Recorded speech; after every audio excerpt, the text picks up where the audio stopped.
This episode of the Creep Street Podcast is brought to you by Martini Coffee Roasters. You know, people always look at me weird when I say I start off every morning with a big old martini. But then I set them straight, and I tell them I'm talking about Martini Coffee Roasters coffee. A delicious coffee made by the Martini family. They roast their coffee using a traditional method of sight and sound to roast those little babies to perfection. And they also sell green coffee beans for those home roasters out there. And right now, fans of the Creep Street Podcast can get 20% off their entire order by using the code CREEPSTREET at martinicoffee.com. Once again, for 20% off your order, use the code CREEPSTREET at martinicoffee.com. Martini Coffee Roasters, the perfect coffee to keep you creeps caffeinated.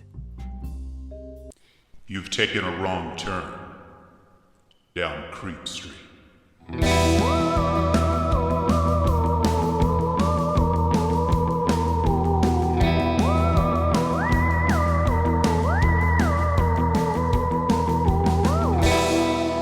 Citizens of the Milky Way, this is Maureen Bogey. And this is Dylan Ackworth. And you are listening to the Creep Street Podcast. Ooh, that tickles. Ooh. Ooh. Ooh. Yeah. Yeah, so hello everyone, welcome. We're happy to have you here. It's gonna be a spooky tale today. Oh my gosh. Thank you too also for waiting those few extra days. Yeah. Like we said, we were on vacation the prior week. I didn't have much time to finish my research. And plus, when I was down there, I was also editing part one. And then, of course, my birthday and everything. So we thought, you know what? We're already moving to Mondays. Exactly. We'll start it now. So everybody, thank you so much for being patient. And let me tell you something. Yeah. It's going to pay off. I think so. Your patience is going to pay off. Exactly. And also, I can't believe I didn't say this right away. Creep Street, welcome to Mondays. Yes. Oh my gosh, it feels good. Oh my gosh. Sliding in like a glove. Now, instead of being there, during the freaking weekend, Yeah. now we are here to propel you forth Yes, through the week. into the next freaking weekend. That's right, folks. God dang. Yeah. Man, it's scary. This is a scary one, folks. And first of all, let me also just mention we got a new Patreon subscriber. Yes, thank you so much. I can't wait to give the shout out, or Dylan to give the shout out later in the pod. Yes, stick around to the end of the episode when we're doing the shout outs. I am so excited to introduce our new top tier Patreon subscriber and a listener of ours, someone we really like, lives over in the UK. She reached out with a very creepy personal experience. Yeah. I would say her name, but we would want to make sure it's okay with her first before we share. So Put her on blast, as it were. yeah, so we'll wait, and if she says it's cool, we'll share, because it's pretty freaky experience. But good golly, let's go ahead. Let's get housekeeping out of the way. Let's do it. You know what? We'll just do it real quick. You guys understand. You know what? We're on social media, all of them. It's Creep Street Podcast. The only one that's different is Twitter/X, and that's Creep Street Pod. We've got a Patreon. We've got lots of great bonus content on there, and we're adding new shit all the time. We're talking, movie reviews, commentaries, interviews, short stories, conversations, full episodes, cute little things, reaction videos. Yes. And probably other things too that I'm just not thinking of. So head on over to patreon.com/Creep Street Podcast for some wonderful bonus content. You're going to like the way you listen to it. I guarantee it. Hey, man, Podcast Warehouse. That's right. So, and also, like, rate, subscribe, tell your friends about us, whatever. Just kind of tell whoever you want. It can be anyone. Of course. You don't even have to know them. Just tell them about us. Of course. Now, it is time to dive back into our story. Now, where we left off, things were getting crazy for the Smurl family. getting a little cuckoo. Jack, the father of this family, as we know, was violently sexually assaulted near the end of the last episode. Probably one of the most graphic things we've ever described on this podcast. Yeah, very sad. To the point where I was almost like, God, is this thing going to get... I know, we almost pulled it. We almost didn't include it. We almost didn't include it because we were afraid it would get like, I don't know how it were, if it gets flagged or some shit or like, and it's awful. It's so awful. And then when they reached out to the diocese, the archdiocese, they thought they had gotten in touch with a priest. Oh, yes. Only to find out that priest wasn't real. Never even existed. Not like he was some guy that had infiltrated, the priesthood. Yeah. No, it's like this priest seemed to have never existed, but they spoke to someone. So that's fucking scary. Very creepy. And let's dive in, picking up where we left off. Here we go. Now, they had finally reached the point where the Warrens and everyone agreed it was time for an exorcism.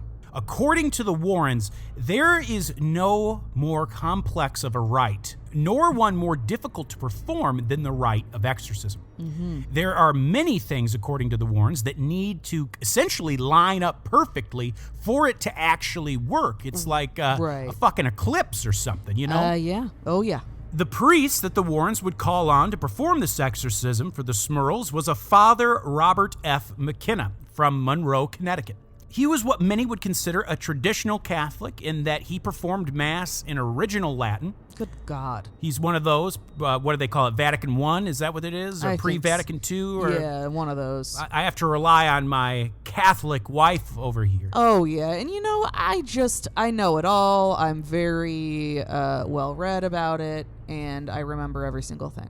The night before the exorcism, Jack awoke in the night to see those same two women dressed in old-timey dresses and bonnets. Now, remember that. Remember last episode, there was these two women that showed up in the room. Oh, yeah. And they were like he said, kind of like 19th century clothing, bonnets, big dresses, and they were like whispering, talking, and then I believe one turned and looked at him and with a grin and smiled, and then they kind of vanished, That sucks. Now, that's a theme that kind of pops up, and we're going to talk about it much farther into this episode. There's a bit of a trend I noticed through all this.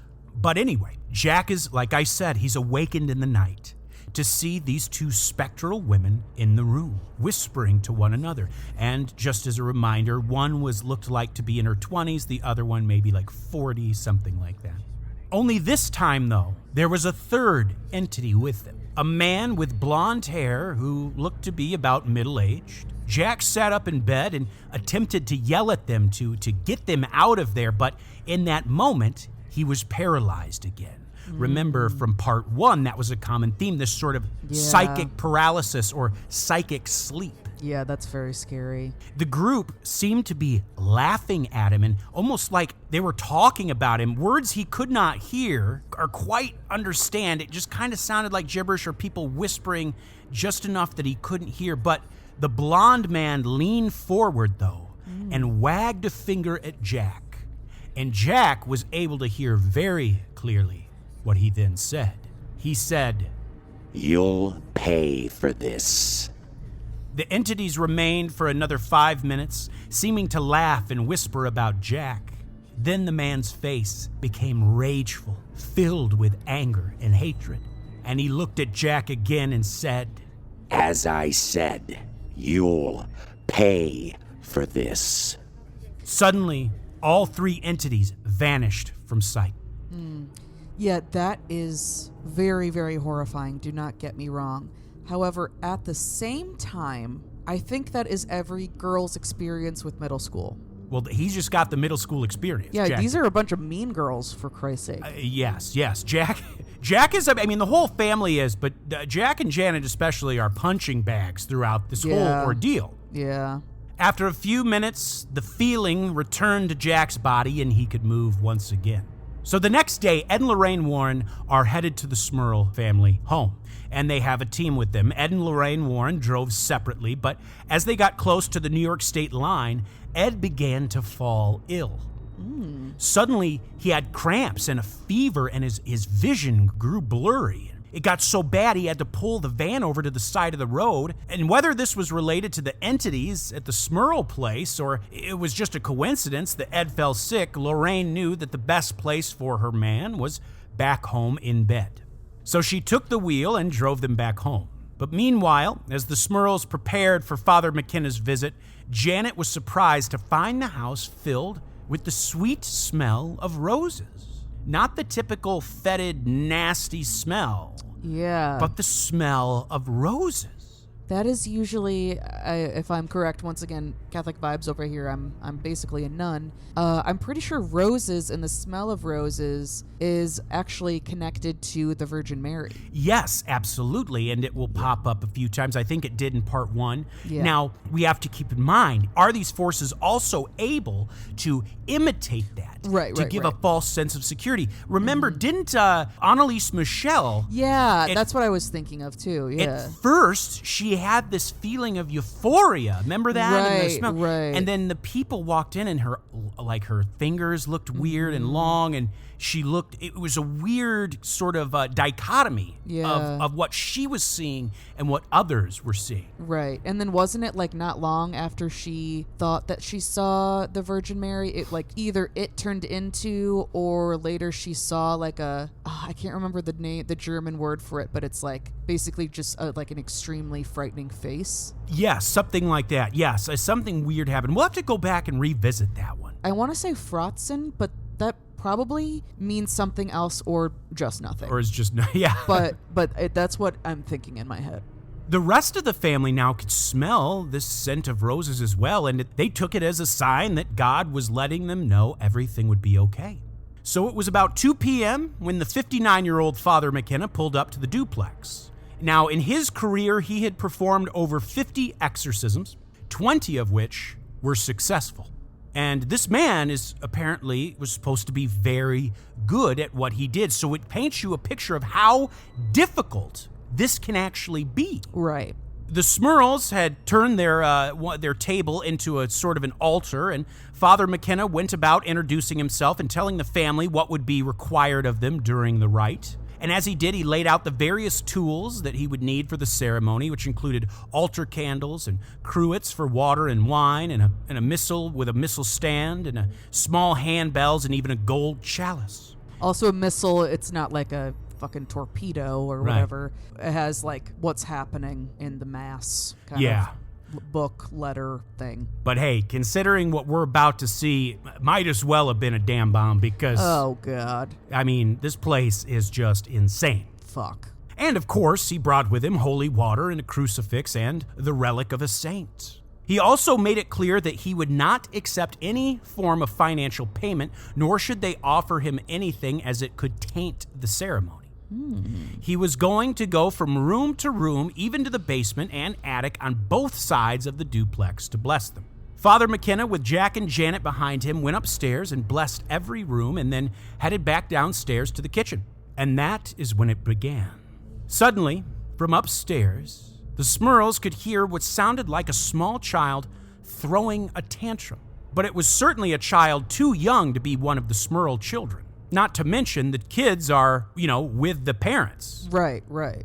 At the same time, the cupboards in the kitchen began to slam open and closed, and it seemed like the whole place was beginning to vibrate. Father McKenna just kept praying louder without missing a step. And as he did, the phantom tantrum being thrown upstairs grew louder and angrier and more inhuman sounding. As the priest lifted the chalice, celebrating the Son of Man and the Son of God, everything stopped. The noises stopped, as well as the tantrum going on upstairs. All felt peaceful, and the smell of roses returned. Father McKenna wrapped up the ceremony with a general blessing and instructed the family to not acknowledge the evil entities within their home, no matter what.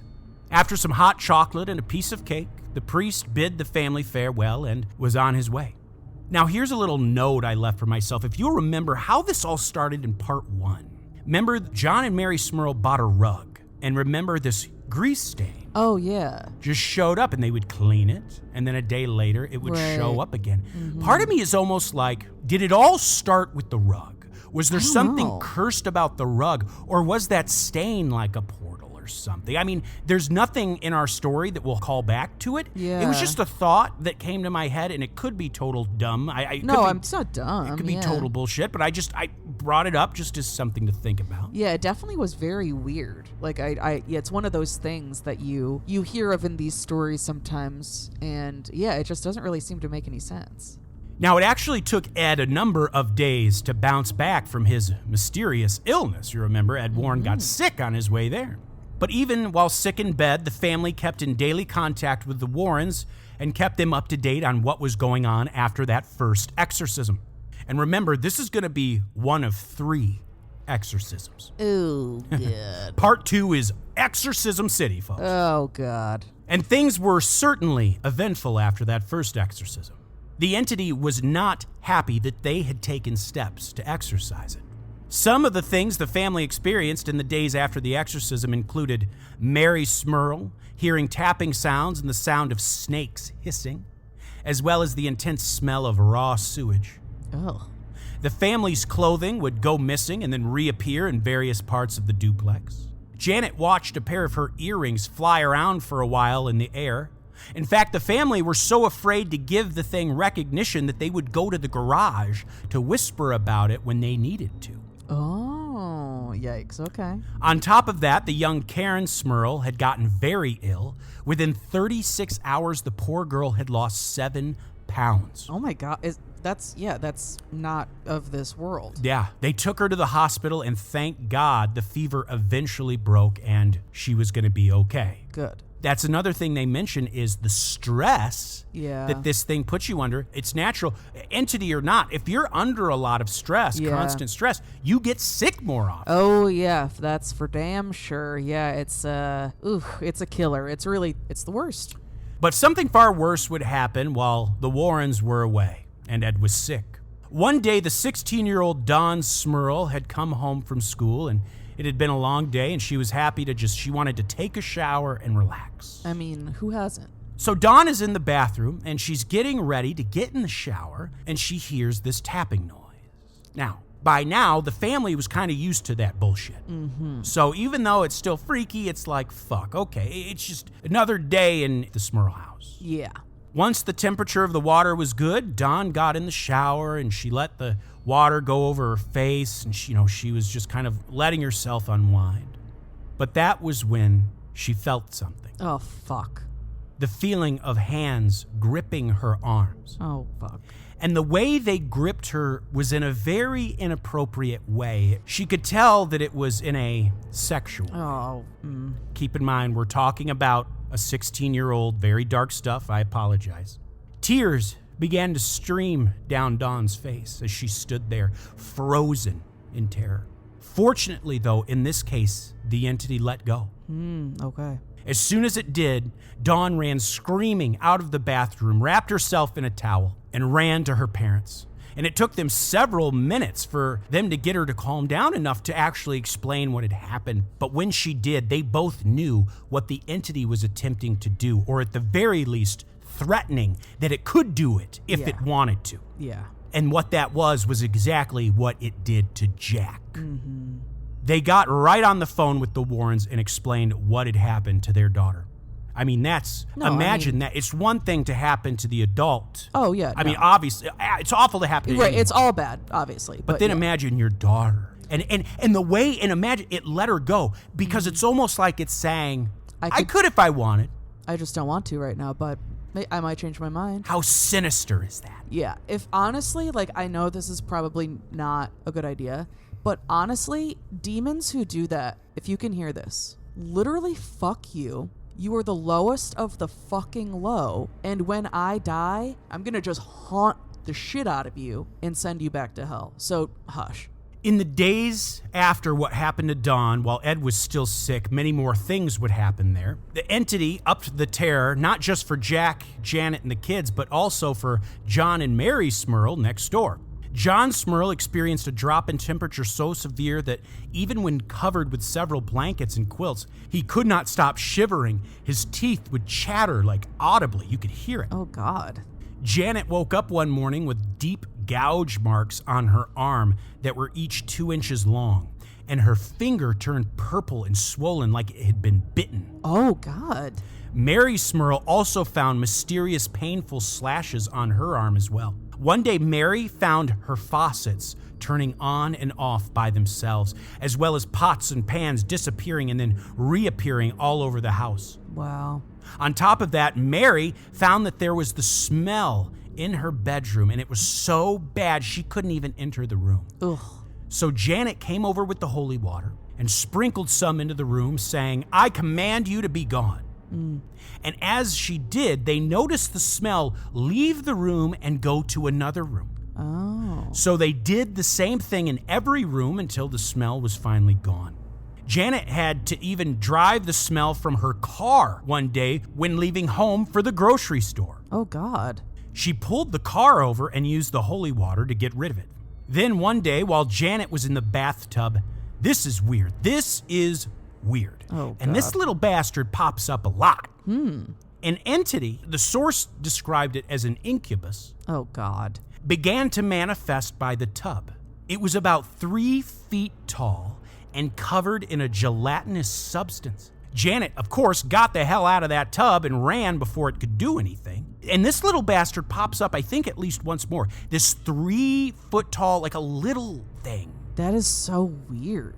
And it's like they were actually able to see it. Yes, like it was starting to form, and it was covered in like a gelatinous substance. That's just so heinous, and fuck you. And remember, after the assault Jack experienced, he was covered in this like gelatinous substance that they almost described as like semen. Yeah. It was, but who knows if that maybe this is like ectoplasm. Right. I have no idea. Yeah, all I know is, hey, that specific demon, if you're listening, you're a short motherfucker. I could absolutely just beat your ass on the basketball court into your embarrassment. Pass me the rock. Honestly, toss it. Gonna play horse? Yeah, me? What did Maureen do? Yeah, she was on her junior high basketball team, the A team. Whoa. This dumb motherfucker. Whoa. On another occasion, Jack was watching TV one day when a blonde man that looked to be about 25 appeared on the screen, and he had an unnaturally evil smile. And it sort of became clear to Jack that this wasn't a character in the show. Right, yeah. But it looked like he was in the show. Oh, that's interesting. You know what I mean? Yeah, I do. That's very interesting. Wow. And just as Jack was getting out of his chair, the man vanished from the screen. Wow. On another occasion, Jack was levitated from his bed and thrown to the floor one night.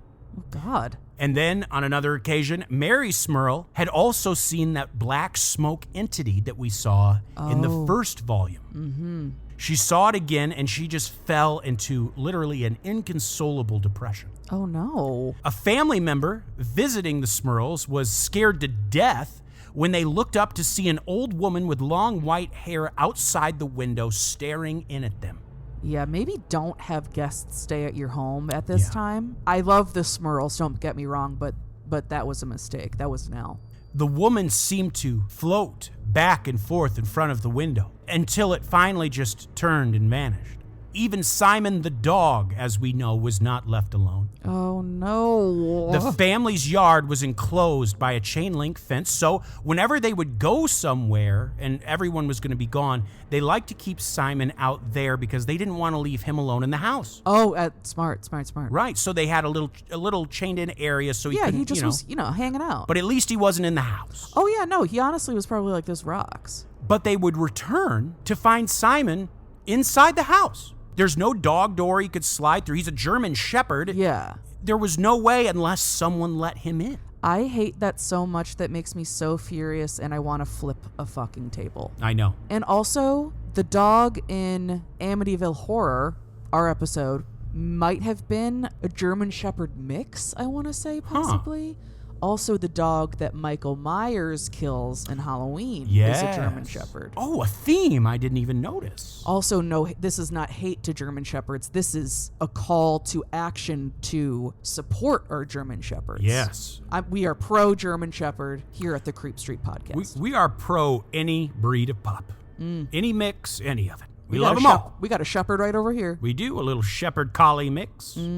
Oh, and I just wanted to say, too, I should have said it at the top of the episode. Not that it really matters, but a lot of the names, except for the core people, a lot of the names in this book were changed just to protect it. Like, obviously, Jack and Janet, and I'm pretty sure maybe the kids, those are all their real names. Obviously, Ed and Lorraine Warren, and I think their team, those are all real names. But there'll be various people that pop in that probably it's not their real name. Yeah. I'm just using the names that are in the book, just so everyone knows. But the story is still supposed, it's still right. claimed to be true. So it's just wanted to, I should have said that at the top of volume 1, but I just remembered it now. Yeah, good to clear it up. The Warrens knew the family kind of needed to get out of the house more. Yeah.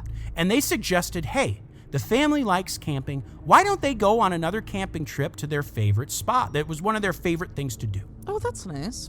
So on a Friday around noon, the family loaded the things up in the vehicle and they headed to the campground. And the campground itself was near the town of Hinsdale. They arrived and began unpacking, but that was when Jack began to get an uneasy feeling. They had come to this campground many times and always loved it, but today felt a little different. The first night was good fun, and the next day, Janet was away with the kids, and Jack was relaxing with the dog Simon underneath the shade of the camper's pop-up. Janet had taken the kids to the recreation hall on the campground to play some bingo. Oh. On a clothesline there at the campsite, Janet had hung up some stuff. There were 5 bathing suits and 6 towels hanging out to dry. There was no wind that day, not even a breeze of any kind. That's why it was so weird when suddenly, all at the same time, all of the swimsuits and all of the towels fell to the ground.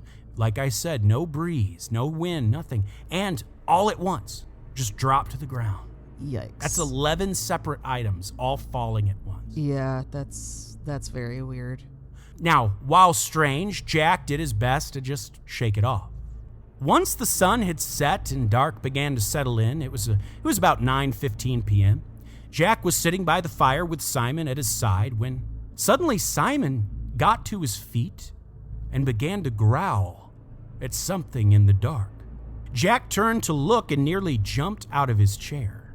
About 30 feet away near the road, Jack saw a young girl, maybe 14 years old, with blonde hair, dressed in long, colonial-style dress. The girl stood there silently in the dark, just smiling at Jack. He couldn't believe his eyes when suddenly she disappeared, only for her to then reappear again a few minutes later. Jack got up and grabbed a flashlight from the camper, but when he returned to shine it in the direction of the girl, she was gone. Jack and Simon even walked over to the spot where she was standing, and there was nothing. Once again, what is it with these colonial-style things? Yeah, they're also given kind of a bad name to blonde people, too. Well, part of me wonders if this entity follows them around, this entity, this demonic entity, if when he sees these things like this girl at the campground, right, maybe she is a spirit that is unaffiliated with the Smurls. Right. She just, for whatever reason, resides, she haunts this area. And because of the proximity to someone who is going through this experience, right. maybe she just suddenly becomes visible momentarily. I could see that. Because a few times this happens, and a lot of times it seems like some of these specters are unrelated to the case. Right. Yeah, I don't know.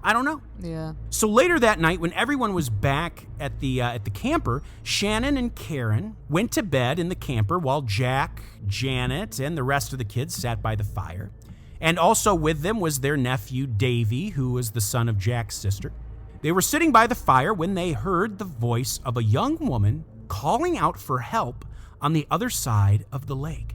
Jack stayed with Kim and the twins at the camper while Janet, Dawn, and Davy took a flashlight and went for a walk around the lake to see what was happening, see if anyone needed help. But as they walked around the lake, they found no one. Even when calling out, they didn't hear that voice again.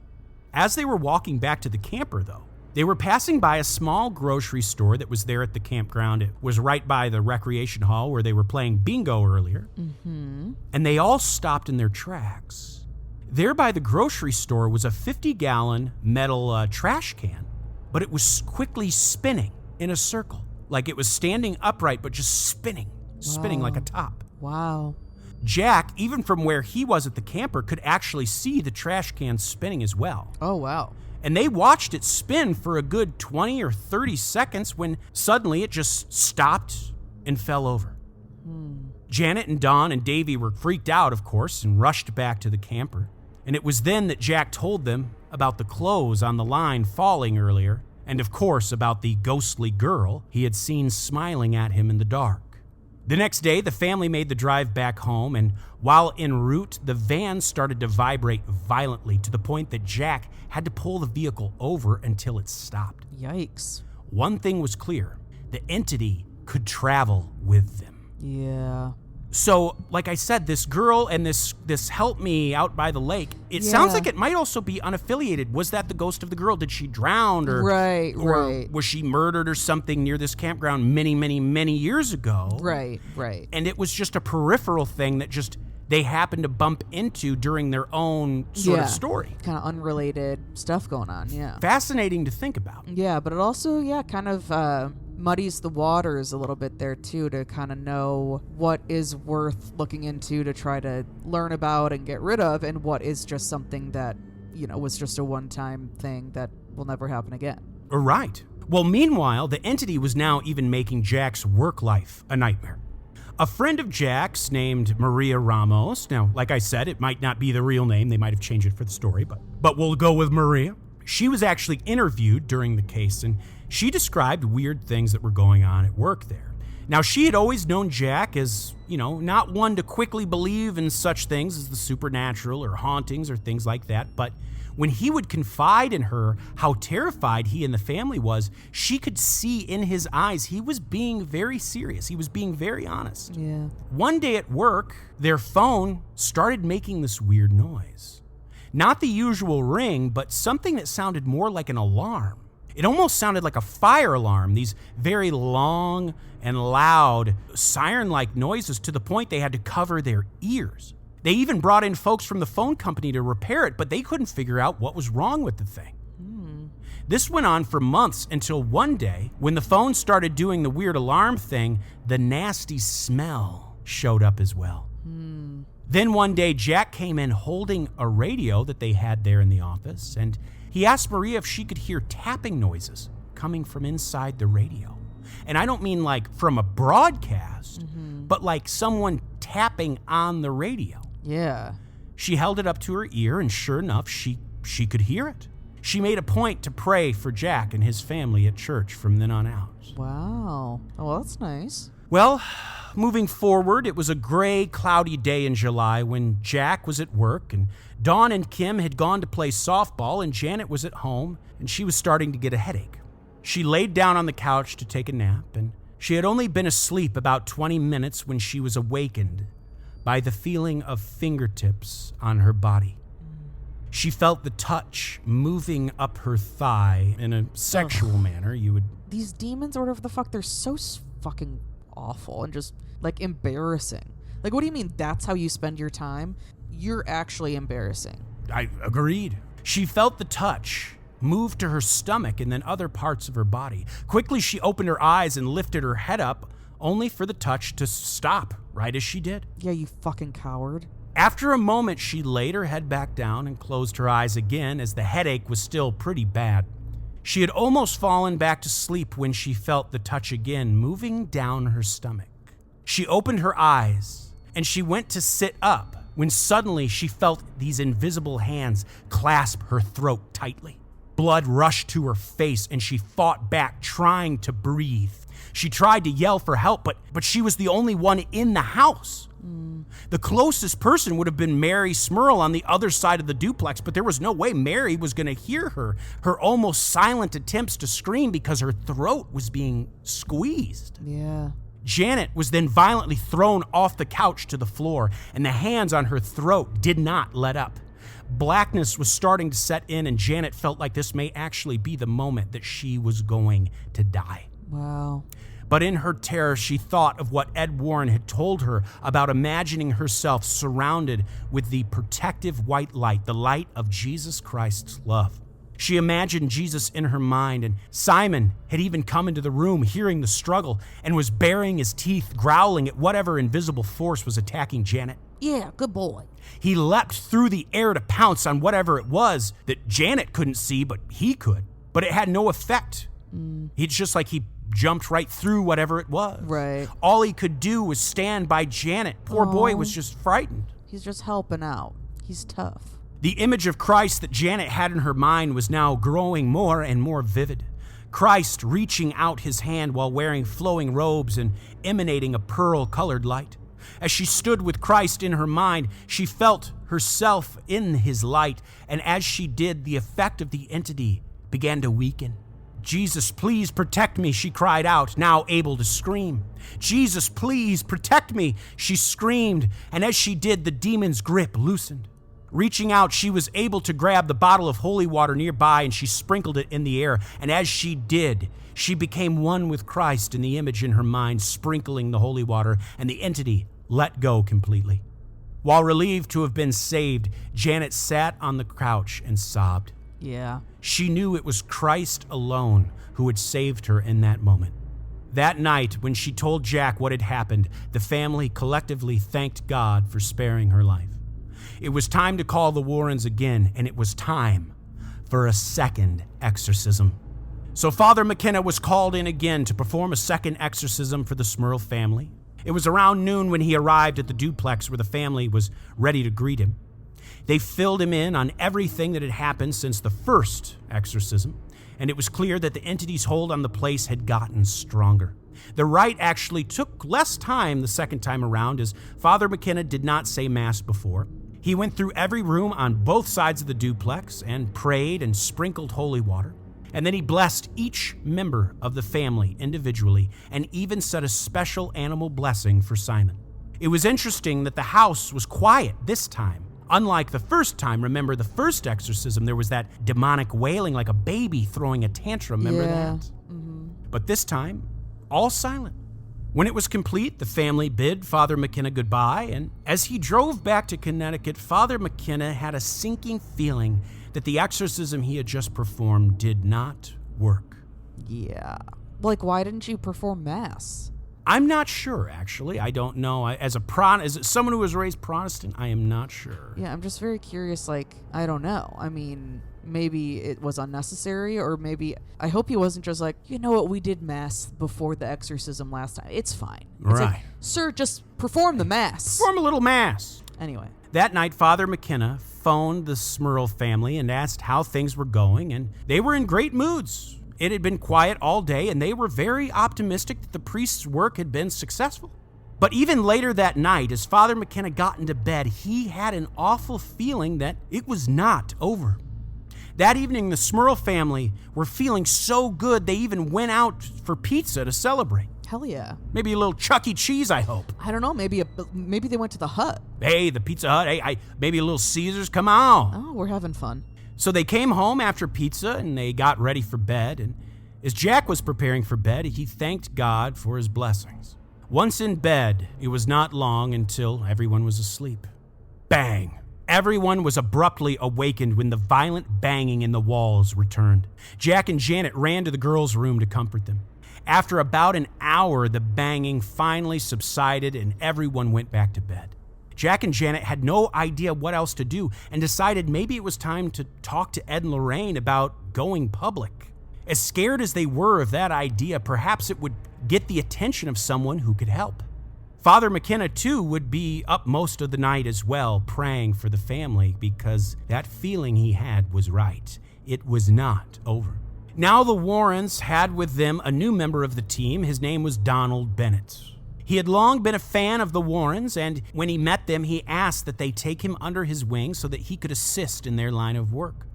He had first heard about the Warrens when he came across the book The Demonologists in a library. Oh. Now he was part of the team, and the Smurl haunting was going to be his first time working on a real case. And it was sure to be one to remember. Donald was now at the Smurl house with the Warrens, and earlier everyone toured the house, including the basement, and strangely enough, Lorraine was getting the psychic impression that the basement was actually all clear, at least for the moment. Well, now everyone was back upstairs, but soon Donald, as part of his training, would have to go down to the basement alone. He looked at the closed door to the basement and felt in his gut that something was lurking down there. Ed Warren saw Donald looking uneasy in the kitchen and asked if he was doing okay and if he wanted Ed to assist him down there in the basement as well. Now, while Donald would have certainly liked that, he felt it was necessary to do it alone. So down in the basement, Donald started rolling a tape recorder and got out a journal to record any activity. He would enter a record into his log every 5 minutes, whether something happened or not. Twice there were noises that made him nearly jump out of his chair. He would quickly shine his flashlight in the direction of where the sounds came from, but both times there was nothing there. Some time passed and nothing was really happening, so Donald got up from his chair and with his flashlight and decided to do a thorough look around the basement to ensure he was, familiar with the layout. The purpose was to find any dark corner or crevice or nook where a spirit could enter and exit, like a portal. Because we already know the closet upstairs in the Jack and Janet's room seems to have been the portal from which it would pass between the sides of the duplex. So Donald was on his hands and knees trying to get a look underneath some furniture when there came a noise that sounded like chalk being drawn across a chalkboard. And it startled Donald so bad he accidentally banged his head on the side of the washing machine so hard it nearly knocked him out. Oof. It turns out the noise was actually just coming from the dryer. It was just a simple function of the motor in the dryer, nothing paranormal. Well, that was when Ed Warren came down to check on Donald, and he brought with him some hot chocolate. Donald had been down there alone now for about 30 minutes, and Ed told Donald he should be proud that he stayed down there for 30 minutes, all by his own. But holding back tears, Donald told Ed that he thought he just was not cut out for this work. Oh. Ed was quick to comfort him, and he told Donald that he completely understood his decision and that he should not feel ashamed for leaving. That night, Ed took Donald out for pizza to cheer him up. And as of the publishing of my source, the book, it says that Donald went on to get married and he got a good job working for some company, but he never forgot those 30 minutes in that basement alone. Yeah. It was an experience that would always stay with him. And later he was quoted saying, "It's not something your mind ever lets go of. I know it sounds crazy, but I was in the presence of true evil, and it really shook me. Just paralyzed me in a way. I knew then why so few people stay in the field of demonology. It just takes too much out of you."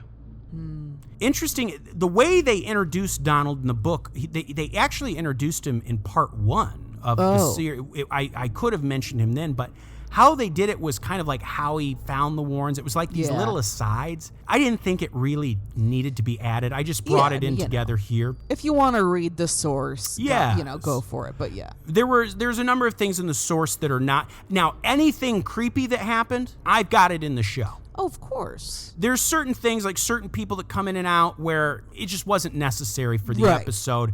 Believe me, you are getting of all the creepy shit, you are getting a thorough evaluation. But of course, please read the book if you would like. Oh yeah, as always. Now, Ed and Lorraine had taken into consideration what Jack and Janet had thought about maybe going public. They had a way to do that in their mind that might allow them to go public while still maintaining some level of anonymity. Lorraine had recently been invited to be on a Philadelphia-based television show called People Are Talking. Hell yeah. Hosted by a man named Richard Bay, and Bay was an inviting personality who also had an open mind to things like the supernatural. Since Lorraine was already booked to do the show, they asked if they could bring Janet and Jack with them and kind of get their story out there. The show agreed, and the Warrens established certain conditions. Jack and Janet would sit behind a screen so they could not be recognized by viewers. Yeah. And they would be addressed only as Jack and Janet, not their full name. Right. So it's a Tuesday, and Jack and Janet got in the family van and set off for Philly. Kim and Shannon and Karen, they would be staying at the duplex with John and Mary Smurl, and Dawn went to New Jersey to stay with her aunt's family. They're driving along, taking in the scenery, when bam, Jack felt like he had been kicked square in the back. The kick was enough to slam him forward into the steering wheel. Oh my God. Bang, it kicked him again. He slowed the car down and tried to keep it stable. Janet pulled out the holy water she kept in an aspirin bottle and sprinkled it in the back seat, speaking the words that the Warrens had taught her to recite, and almost immediately, the kicking stopped. They checked into the Holiday Inn there in Philly and went out, had a nice dinner, and when they got back to their room, they decided to lay down for about 20 minutes and get some rest. But when they did, the mattress began to shake violently. As always, Janet busted out the holy water, and after a sprinkle, the mattress stopped moving.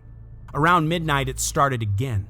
The entity began to bang relentlessly on the mattress. Jack and Janet by now were almost more annoyed than freaked out. Right. They've been, put through the ringer. Rather than freaking the couple out, like I said, the couple just sat in some chairs and smoked cigarettes and just watched this invisible entity beat the shit out of their mattress. I mean, that was probably the right call. Imagine that. It didn't even go beat them up. It just wanted to beat the mattress up. So they just sat in chairs and smoked cigarettes and watched it. That is actually that rocks, actually. It's like letting a child have its tantrum until it just runs out of I've done that. energy. I have done that 10 million times. And it always makes them angrier. And maybe that's what's happening here. That's probably what's going to happen, yeah. Yeah. Well, they realized they were getting no sleep that night, and they'd probably sound freaking delirious on the show the next day. Which might help. And perhaps, they thought, is what the entity had in mind. The next morning, the Warrens met Jack and Janet at the hotel for breakfast, and they could see right away they had a very restless night. They sat there looking exhausted and defeated, barely even touching their breakfast. But that was when things got weird again. Suddenly, Janet gasped and said, "It's in here." Lorraine's chair had been picked up off the ground only about half an inch, but it then was slammed into the table. Lorraine took Ed's hand and the two began to pray, but almost immediately, the entity stopped and seemed to leave them. It was clear it did not want them to go on TV. So now they're on the show. And Richard Bay, he was known to be a no-nonsense interviewer, but very open-minded and not malicious or conniving, but, Nice. Asked the tough questions as a journalist or an interviewer would. Yes, I mean, he seems like he's doing the damn thing. At first, some of Jack and Janet's responses got hushed laughs from the crowd, but... Honestly, fuck you. I know. But as their story went on, everyone, including the audience and the host, became enraptured in their experiences. Even Father McKenna called in and explained why the second exorcism may not have been effective. He said it was very possible that there may be some occult items hidden beneath the duplex, ones that the family would certainly have not known about at all. So for the next 2 weeks after doing the show, the activity at the duplex was getting crazier and crazier. The very day that Jack and Janet were on TV, Mary and John Smurl, with the kids back at the duplex, were tormented by incessant banging noises. It was so loud they had to leave the house. Later, when they were back at home, the banging just continued and kept them up all night. And once again, John Smurl felt so cold, his teeth, you could hear them from the other room just chattering. Oh, yeah, that happened again? Like a wind-up, those wind-up teeth that just click. Literally, it's like they're so goddamn cold. Yeah, that sucks, yeah. 3 nights after being on TV, Janet was awakened from sleep when she felt the blankets fall off her body. It dawned on her that she was levitating off the bed. Her body floated across the room, gently bumping into walls, almost like she was floating down a river, it felt like. But then suddenly, bam, the entity slammed Janet against the wall like she was a baseball bat. Oh my God. Bam! Like it had her by the legs or something. It was just like bam, bam, Oh my God. Jack was caught in another episode of psychic sleep and couldn't hear Janet as she's screaming. Oh no.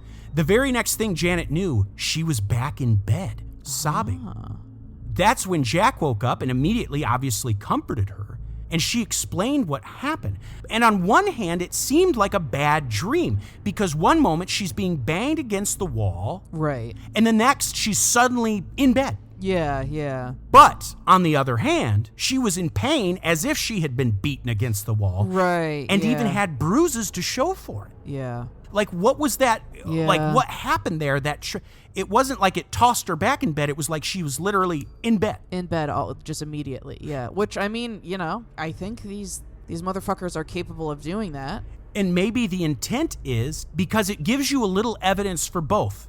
Maybe it was a dream, right. But you've also got the bruises. It's kind of to confuse you even more. Right, it's to drive you fucking insane. Yeah. And that's what I've noticed going through this. A lot of this stuff, obviously scary, and obviously like the sexual assault, obviously, and like the strangling. Yeah. But a lot of this stuff is probably meant to just drive you fucking insane by annoying the shit out of you. Yeah. Well, tonight it was Janet. Tomorrow night, it was Jack's turn. The next day, Janet stayed in bed, and the kids took care of her and all the housework while Jack was at work. Oh, cute. When he got home, the family had dinner and watched some TV and eventually headed to bed. Which, by the way, at this point, I would be demanding we all sleep together. Like, there's no way I'd be... No. I know they say don't acknowledge it, but you know what? We can all sleep in the same room and not acknowledge it. Exactly. It's just like, hey, we're all sleeping in the living room. Especially if you have children. And I'm not poo-pooing Jack and Janet, of course. I'm not doing that, because who knows what you would do unless you were in this situation. Right. But in my mind right now, it would be us in the living room every night. You know what I mean? Oh, for sure. The TV's gonna always be on. Like, you know what I mean? Like, But anyway, Jack had only been asleep for about half an hour when a noise awoke him. Jack opened his eyes and his veins ran cold. Standing at the foot of the bed was a creature straight out of a nightmare. It stood about 8 feet tall on its hind legs. It had broad shoulders and a furry head. Its eyes were bright red and it had a pig-like snout. It slashed the air with razor-sharp claws and slobber rolled down from its mouth. Its lips, the source described as looking like something that resembled like liver. Oh, God, I hate that so much. And it made these awful, smacking, slurping noises as it inhaled and exhaled, drool coming down from its mouth. Oh, my God, you nasty motherfucker. Janet was awakened by Jack's frantic screaming. Yeah. When she opened her eyes, the creature was already gone. She looked over to see Jack writhing on the floor, covered in sweat, screaming, shouting words that just sounded like gibberish. Whatever he had just seen literally almost broke his sanity. Yeah, wow. I mean, that thing sounds so heinous and so obscene. Yeah. And to this demon, you're tall, so maybe basketball, Right. maybe that's not the fight for us. But I'll tell you what, put us on a runway, I'm a fucking rock that shit, and Tyra's gonna send your ass home. All Janet could do was lay by Jack and hold him tight and try to soothe him and quiet him. After several minutes, Jack gathered his wits enough to utter one sentence. "Now I know what hell is gonna look like." Wow. Over the next few weeks, a litany of bizarre things happened. This one's interesting because it's something that has been, like I said, a bit of a theme on our Patreon recently. Yeah. Oh, yes. Especially in our Reddit series episodes. Yeah, this has been coming up a lot. It's kind of weird, honestly. Janet's mom came over to visit the family, and while she was there, she heard a voice calling her name, and it sounded exactly like Jack's voice. Yet when she would come answer the call, there would be no one there.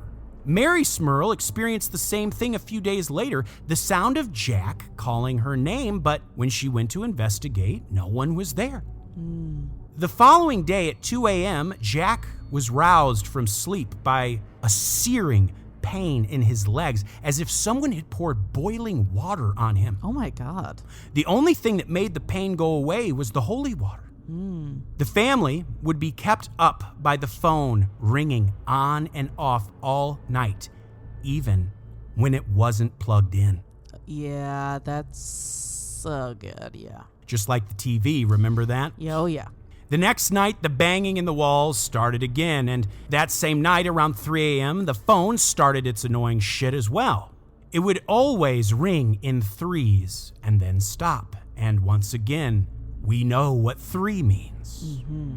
especially in this context. Yeah. We'll tell the folks at home just in case we have a new listener. Just in case we have a new listener, it is believed by those who study the paranormal and the occult and that oftentimes these things will do things in threes, whether it's they leave 3 scratches on your body or like the phone ringing 3 times in like bursts of 3. Right. It's because it's mocking the Trinity, or at least that's the theory. The Father, Son, and the Holy Spirit. Right. In this case, it's the dickhead, douche, and chode. Yeah. The evil Trinity. Ooh. The family just decided, with the phone blaring and the knocking in the walls, the family just decided, you know what, we're all going to go down to the kitchen and just have something to eat together. You know, sometimes you just gotta break bread with your family. That's my thing. Just stay in the living room and kitchen. Just Just don't go upstairs. Not that weird shit wouldn't still happen. It's just be together. Yeah. Just be together. Yeah. It only kept getting worse. It was a very hot summer that year, even breaking records, I guess, for temperatures there in West Pittston. Janet was awake, laying next to Jack, watching him as he slept, feeling grateful that no matter what was going on, she had a wonderful family who loved her and that she loved dearly. Oh. That was when she noticed the feeling of a mist, a very fine mist. She had felt it before she even saw it. She went to lift up her hand to touch her face when she realized she couldn't move. Once again, she's in that paralyzed state. That's when a figure appeared. It was a man-like entity. His eyes glowed almost as if they were neon, a mixture of bright yellow and green. On his face was a bushy mustache, and protruding from his head were 2 horns like that of an animal. She couldn't really make out any other features of his face, only those bright glowing eyes. And immediately, she knew why he was there. Janet tried to call out, but no words came from her mouth. She tried to recite the Hail Mary, and only then did her voice creak out some words. As she uttered the first words of the Hail Mary, she could see the entity's eyes glow brighter with rage. It was then that Janet's voice came through loud and clear as she spoke the prayer. And as she spoke the Hail Mary, the entity began to dematerialize before her eyes. The next thing she knew, she had a feeling in her limbs again, and she grabbed the holy water by the bed and sprinkled some at the creature, and it vanished completely. Things were about to get even worse, though. The Smurls were possibly about to see the devil himself. Since going on that talk show in Philly, the Smurls had received many sympathetic phone calls from folks wishing them the best, but none from folks who offered real substantial help. One morning, Dawn woke up at 5 a.m. and she went downstairs to get a glass of water. And as she's headed down the stairs, there came 3 loud knocks at the door. Dawn ran back up the stairs and got her parents, and Jack accompanied her, and of course he checked the front door and no one was there. So they went back upstairs and went back to bed. For the next 15 minutes, the family was harassed by the usual pounding knocks in the walls and closet doors opening and shutting, and the drawers opening and slamming shut, and the handles flipping on their own.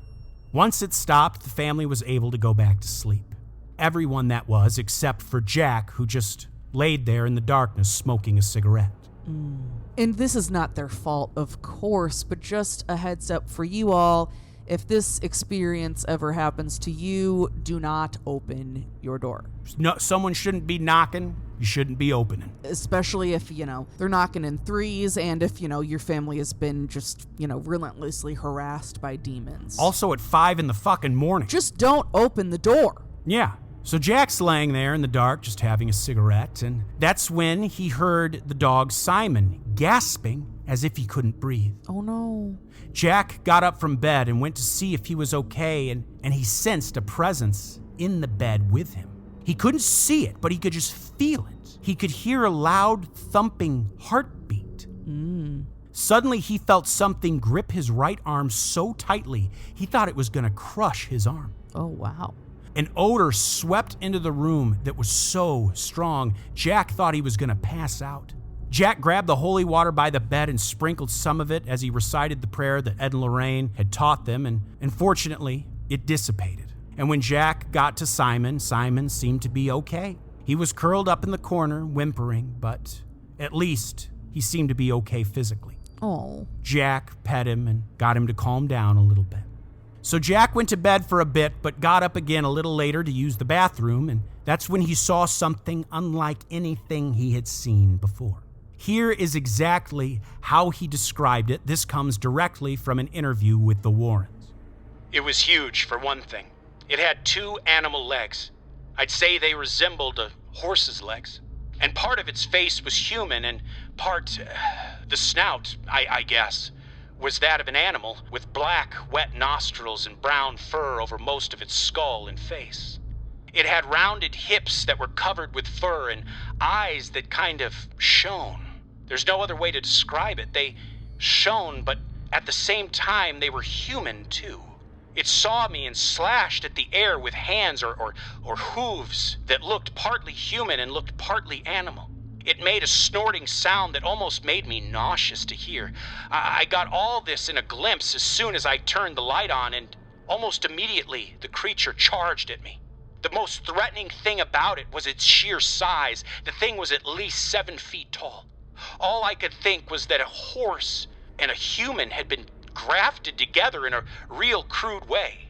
And then the thing was swiping the air at me.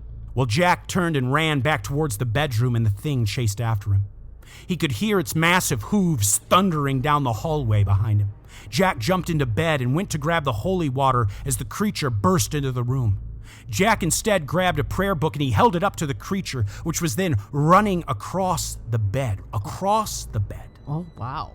That awful odor filled the room, and Jack tried to wake Janet, but she was now under that weird psychic sleep. Finally, the creature vanished. The ruckus was so loud, not only did John and Mary hear it on the other side of the duplex, the neighbors could hear it. Oh, wow. The neighbors were even interviewed for the source. The name they gave was Louise Harrington. I don't know if that was the real person's name, but we'll just go with that. Louise Harrington and her husband, of course, they lived next door, and on a hot summer night in 1986, when the Smurls were away from home, the Harringtons were up late watching TV.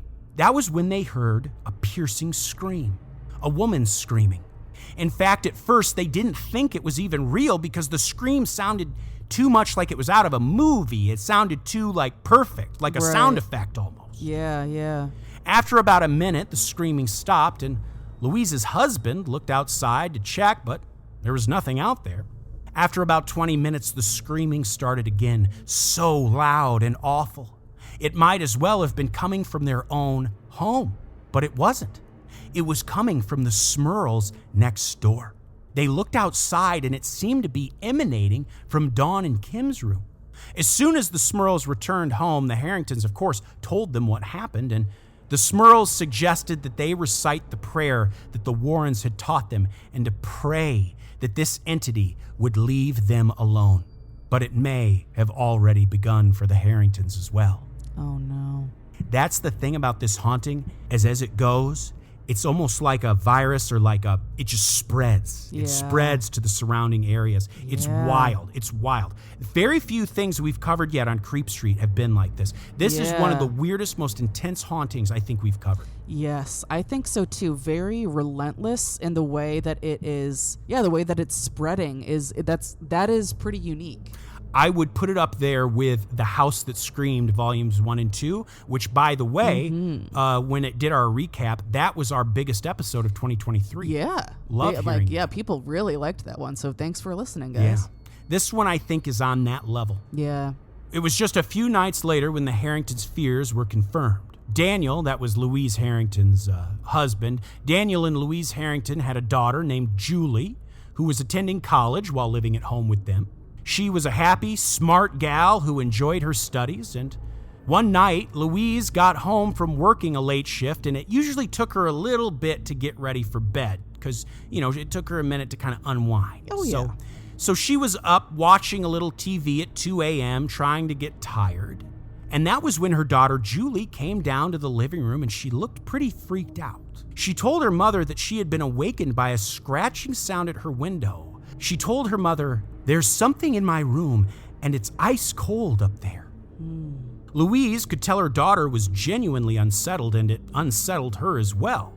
So she invited Julie to sit and watch TV with her, and the two just sat together watching TV until about 4 a.m., and then she escorted her daughter back to her room, and of course, neither of them slept well that night. This would escalate just a week later when Julie came running downstairs in her nightgown, her arms clutching her sides as if she was literally freezing to death, her teeth chattering loudly. Wow. Julie had woken up freezing, covered in goosebumps, with the unmistakable feeling that she was not alone in her room. Now, what was weird was Julie expressed that when she woke up, as scared as she was, she had this urge to stay where she was in bed. It was like this conflicting feeling. Yeah. She was also very drowsy, but deep down knew if she stayed in there, something bad would happen. It was this conflicting feeling. Yeah. She knew she had to leave, but there was also this feeling of like, I want to stay put. Yeah. How strange. And I wonder if that was either the entity or whatever trying to, get her to stay so that they could do whatever they want, or maybe it was like she could tell, it's it happens a lot when people get scared about something. It's like they just put the covers over their head and just stay. It's almost like if I just stay in the bed, then it nothing will happen. Right. So exactly. I wonder what kind of her feelings were about that. On top of that, other weird things had been going on for the Harringtons. The front door began to open and close on its own. One night, Louise went down and watched as the front door opened and closed on its own twice, like someone was walking in or out. Yeah. The Harringtons had a son named Daryl, and he had experiences as well. One day he was over at the Smurls visiting, and Dawn and her cousin Scott were there too. Daryl was in the living room on the couch, and he was reading a magazine, and Scott and Dawn momentarily just happened to leave the room to do something or get something, and that's when Daryl heard a tapping sound come from under the coffee table. He looked underneath it, but there was nothing there. And that's when Daryl had that strange feeling that there was something in the room that he could not see. The tapping continued as Dawn and Scott came back into the room, and they told him, that was pretty much par for the course. Louise could tell something was wrong with Daryl when he came home. He looked as pale as a ghost. He felt exhausted, almost like he had the flu or something. So Louise put him right to bed, and later on, Janet would inform Louise how they too had learned that these entities draw energy from the living almost like a battery. It was probably drawing energy from Daryl. Yeah. Oof. And it didn't stop there. One day, Julie Harrington was talking on the phone in her room when she heard the sound of the magnetic latch on her closet click. She turned to see the closet door open and then slam shut. Once again, she felt like there was someone else in the room with her. She immediately put down the phone and got the heck out of there. And then Daryl reported another strange experience he had too on a one summer day. He often liked to go for walks, and on this day he was coming home from a walk and was passing by the Smurls duplex. And the place was completely dark because the family was away. As he was about to enter the door to his place, he suddenly heard a loud noise come from the Smurl home. It was the sound of large, fluttering wings. Oh. It sounded like a giant bird was in the upper part of the house, flapping its wings, going back and forth from window to window. And then there came the tapping on the windows again. But these taps were loud, almost like gunshots, according to Daryl. Oh, God. He rushed inside his own home, locked all the doors and windows.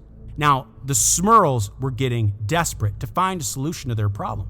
They were seriously considering literally just having the duplex torn down brick by brick and just freaking moving away. I don't blame them. Now, by then, obviously, they knew that the entity could follow them. Right. It followed them to the campground. It followed them to the Holiday Inn in Philadelphia. So if they were to move anywhere, there was a good chance it would follow them too. But what Jack did notice, though, was that even though the entity did follow them, when they were away from the duplex, the things that the entity would do were not nearly as dangerous. Right. Like it needed to be in the home to really do anything like of real dangerous substance or something. Like Father McKenna, when he called into that TV show, he said perhaps there are some occult items maybe buried or hidden in the house or buried under it. Things the Smurls obviously wouldn't know about. Who and knows? Maybe it's like, when your Bluetooth headphones get too far from your phone. Oh, yeah. Kind of like that. If it gets too far, it kind of needs to be near those items. Yeah. Maybe it's like that. It's like a supernatural Bluetooth. It's like an air tag. Exactly. We're going to airdrop some chodes here. All right. But Ed told them that would be a very bad idea, not to mention financially painful as well. You put all your money into this place, and then you don't even sell it. You tear it down brick by brick. I mean, that's taking a bath. You know what I mean? A big old, that's taking a swim. Yeah, that's filling the pool, baby. Oh, yeah, Olympic size. But the Smurls were not done yet. They had an idea they were going to try. The entire family, including John and Mary, were going to stay at the campground for a whole week. If the entity wasn't too bad, then maybe it would mean that moving really might be the right idea. They even made a pact that no matter what, they were always going to live together as a family, including John and Mary, the grandparents. Oh, that's nice. I love that. I really do. Imagine living in a duplex and like the grandparents are next door. That sounds so nice. Like, because you still get like the privacy. Yeah. But it's still the same building. I kind of love that. Oh, it's so cute. And you're the only two family in the duplex. Like, that just sounds so fun. Yeah, it sounds nice. So they packed up their things and headed to the campground. But things at the campground did not go well. The first night they were there, Mary was in her bed in the camper, and, these beds are nailed down. There's no moving them. It was just after midnight when Mary was suddenly awakened by a loud pounding, just a banging on the roof and the floor of the camper. And just as Mary attempted to get out of bed, something violently rocked the bed back and forth like it was trying to rip it off the ground. You could hear the nails being torn from the floor of the camper. Mary screamed, and just as she did, it stopped. So on the third day at the campsite, it was around midnight when Jack was awakened by the sound of his father shouting from his bed near the front of the camper. John had awakened in his sleep to realize that he and his entire mattress were being lifted off the ground. Ooh. And at that same time, John looked out the window of the camper to see what he described as a white form dressed in what seemed to be chiffon. It stayed there for a moment and then just walked away into the dark. That same night, it was around 3 a.m., and Jack was laying in bed, still awake, thinking about what had happened to his father a few hours earlier. And that's when there came the loud pounding, but this time it sounded like hooves running across the metal roof of the camper. Ooh. Jack jumped out of bed and grabbed the holy water. He sprinkled it across the roof of the camper, and he happened to look outside to the campfire, and his heart nearly leapt out of his chest. Sitting at the picnic table by the fire was the dark, smoky entity. Pure and utter rage filled Jack's body, and he rushed to the door of the camper, slamming it open loudly. He was about to kick some supernatural ass. Fuck yeah, this is what I'm talking about. Janet was awakened and saw the entity outside, and she knew Jack was going to try to physically attack the thing and knew that would not end well. That is true. She shouted for Jack to stop and tried to hold him back, but it was no use. In Jack's hand was a bottle. And not a bottle of holy water, but a regular bottle he was gonna use as a dang weapon. Hell yeah. As he exited the camper, the entity vanished. Bitch. There were 2 nights left of the camping trip, and Scott, a cousin of the family, was there, and Scott and Dawn heard this strange, awful moaning sound. Dawn would describe it as like a ghost coming from the grave. Jack happened to wake up just as the moaning was subsiding, and he grabbed his flashlight and walked around the camper, but of course saw nothing. Right as the sun rose the next morning, Jack let the campground manager know that the family would be going home a day early. The family packed up their things, feeling defeated, and headed back home. And as the family entered their home, the entire place literally smelled like actual shit. Oh my God. A few days later, it's around 10 a.m. and Janet's still laying in bed. And this was unlike her, but she was just so depressed and so drained that it was hard to even get out of bed in the morning. Yeah. But that's when things got very scary. Janet felt a hand grip the back of her neck. Oh, fuck. Keep in mind, she's laying on her back in bed. Yeah. So it was like a hand came out of the mattress and grabbed her by the back of the neck. Very much Kevin Bacon, Friday the 13th vibes. Exactly, kind of like that. Janet described it as feeling very strong, like a strong human hand. As it gripped the neck, she could feel the muscles in it, and it was hot and felt clammy. Ugh. By now, Janet was so defeated that she didn't even struggle. She spoke out loud, essentially saying, "Go ahead and kill me if you're gonna do it." Yeah. She was too tired to fight anymore. And just as she said that, the hand let go. Bitch. Later that night, the banging in the walls started again. And the next day, Janet noticed Simon being drawn to the closet in their room, like someone was enticing him into the closet with treats. No. Luckily, Janet was able to pull Simon away right before he went inside. That was soon followed by whispers coming from their bedroom, whispers that turned into loud moans. Janet was truly now at the brink of sanity. Yeah. She couldn't tell what was real and what wasn't anymore. The next evening, Janet's mother, Gloria, was visiting, and it was around 10 p.m. when they were both witness to another strange apparition. They were in the kitchen, and this apparition appeared on the other side of the screen door. It was a very bright white form, so bright that it was nearly blinding. Janet described it as almost like a firework display with a very white center. The longer they looked at the entity, it took on a sort of white and gold color. But it was in the same form as that black smoke entity that they had already seen many times. Yeah. This one, of course, like I said, white and gold. Yeah. Both women stood there holding hands until the thing vanished, and right as it did, Janet's mother burst into tears. Yeah. If there was one good thing about that happening, Janet said it brought her and her mother closer together than they had ever been. And they were already very close. Yeah. But Janet had become so accustomed to seeing these things, she forgets that when other people see it for the first time, it's a truly terrifying thing. Yeah. It truly shakes up what you thought you knew about reality. Yeah. Yeah. Janet and her mother had a long, intimate conversation, constantly repeating how much they loved each other. Aww. The entity was now also, again, terrorizing John Smurl more intensely. One morning, John got up and was getting dressed, and Mary was still in bed, asleep behind him. That's why it was weird when John heard a voice that sounded like Mary's voice say, "Don't I look sexy in bed?" Oh, God. But even though it sounded like Mary, John knew it was not Mary. Yeah. For 2 minutes, he stood there, still, too afraid to turn around. Slowly, he did. And all he saw was Mary, sound asleep in bed, and nothing else. The entity could now imitate family voices at any time. On top of that, the Smurl family began to realize that this entity could actually terrorize multiple people at once, even in different locations. One day, Kim was in the bathroom with the dog Simon. That's when she heard a whispering voice talking to Simon. And at that very same time, on the other side of the duplex, Mary Smurl was horrified to see what she described as a grotesque dog suddenly appear and run under her couch.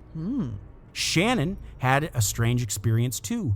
One night she was in her bed and outside was a thunderstorm with lots of lightning lighting up the dark, stormy sky. She awoke to see a bright white entity in her room with what she described as big black eyes.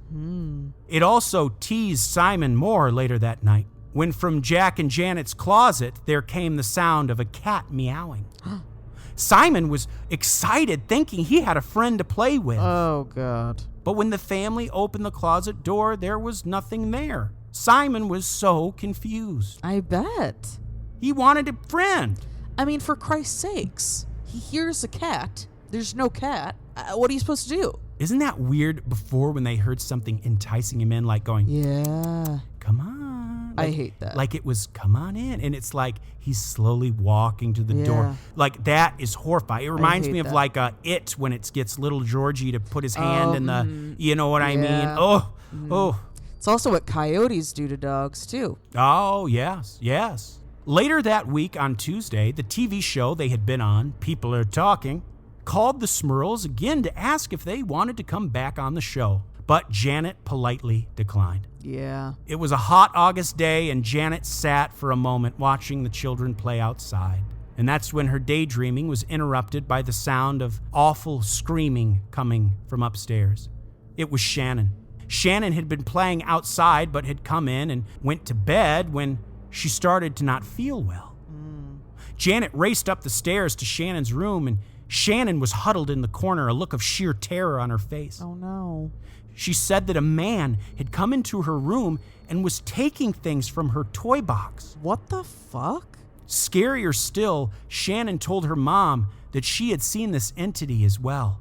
She said the entity walked funny and its eyes were really dark, and it hurt to even look at it. What the fuck? He also smelled really bad, she said. Yeah, take a fucking shower, you ass. When Jack came home that night and Janet relayed to him all that had happened, they made the official decision they needed to go fully public. Not half public like they did before. Right. They needed to go whole hog. Oh, yeah.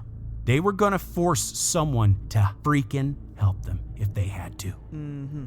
First thing in the morning, the plan was that they were going to call the diocese. If they refused to help, then Janet was going to call a staff writer she knew named Sherry Underwood, who worked at the Wilkes-Barre Sunday Independent. Nice. That morning, Janet phoned the diocese and she was told that they would send out a priest. And of course, a priest never came. Yeah, I don't even think that was paranormal. I think that was just fucking classic. So the only option was to just go public. But there was something else that was about to happen. Once again, Jack was paid a visit by the succubus. God literally. What in the God hell, once again, literally, is going the fuck on? So once again, just a brief warning there. This one is not nearly as long as the first one, but this is about to be a scene of sexual violence. So just a little heads up. It was dawn when Jack was awakened violently. On top of him was a voluptuous young woman riding him.